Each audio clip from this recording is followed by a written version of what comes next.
Happy Sunday, everyone. I'd like to do a longer form video for you today, kind of concentrating on the central Wisconsin finds and um, kind of gab a little bit, I guess.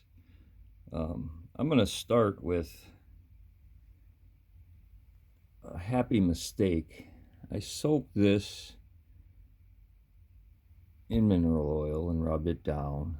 And what it did, the softer host rock, it just absorbed in and kind of made it this really dirty looking color. But the quartz and chalcedony or jasper, I think my light's just too hard. I can kind of get those pinks to come out a little bit, I guess.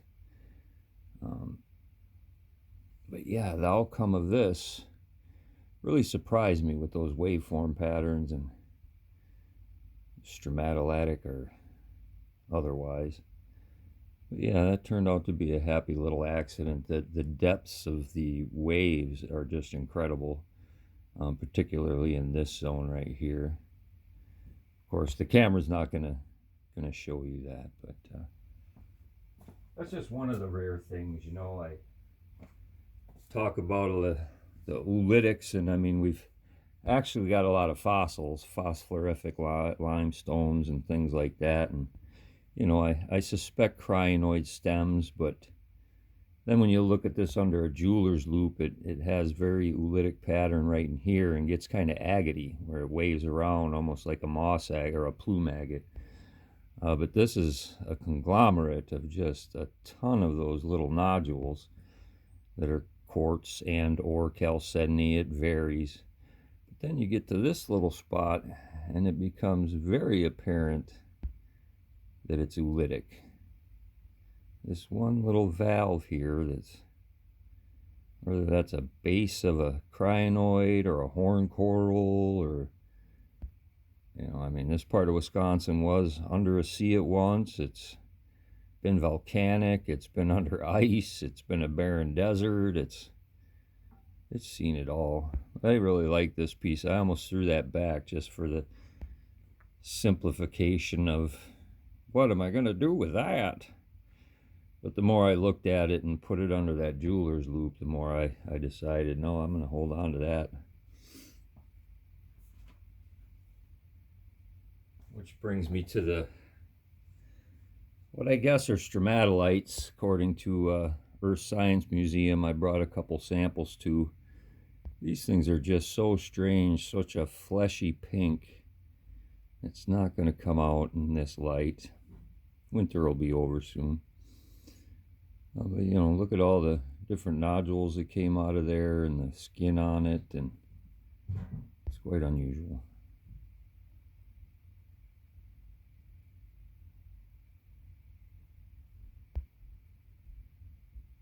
We'll get outside and get some sunshine pics of this stuff and videos to make it more enjoyable and identifiable. One thing I do realize through Facebook and all the other platforms, you're really not going to get a good ID on this. The colors don't match. Here's one of those stromatolitic, oolitic hot messes. Looks like it's been melted and repressurized 1,000 times.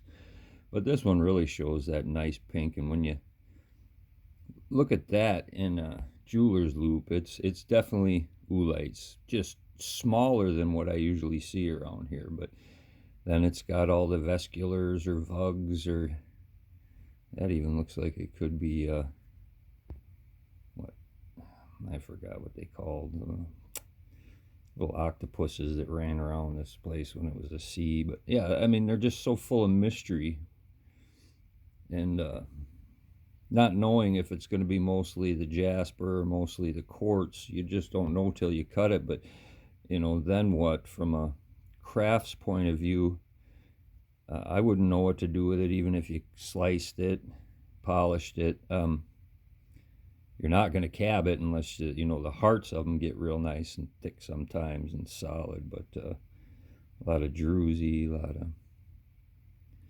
So yeah, that's the hot mess I'm finding around here amongst amygoidal basalts, amongst schists and gneiss and granites. Of course, lots of granite.